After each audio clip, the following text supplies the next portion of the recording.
ఇగో భాయ్ సాబ్ 10 వీళ్ళతో పాటు ఎవరన్నా కావచ్చు 10 ఏళ్ళు హ్యాపీగా అన్నీ ఎంజాయ్ చేసుకొని ఇలా కష్టకాలంలో ఉన్నందుకు పోతాను అనుకుంటారు. నువ్వు పోతే మాకు వరకపడేది ఏం లేదు, కానీ రాబోయే కాలంలో ఖచ్చితంగా వీళ్ళందరికీ తీర్పు ఉంటుంది బ్రదర్. మళ్ళా చర్యకి ప్రతి చర్య గ్యారంటీ ఉంటుంది. మళ్ళా మేము అధికారం రాక తప్పదు, డెఫినెట్ మళ్ళీ KCR will bounce back. KCR గారు అధికారానికి వచ్చినప్పుడు తర్వాత వీళ్ళు వచ్చి కాలు పట్టుకుంటా అన్నా కూడా మేము పార్టీలకు రానియం, ఇది గ్యారంటీ. థ్యాంక్ యూ వెరీ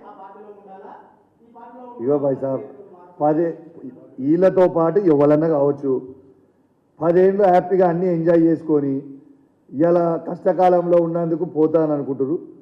నువ్వు పోతే మాకు వరకపడేది ఏం లేదు, కానీ రాబోయే కాలంలో ఖచ్చితంగా వీళ్ళందరికీ తీర్పు ఉంటుంది బ్రదర్. మళ్ళా చర్యకి ప్రతి చర్య గ్యారంటీ ఉంటుంది.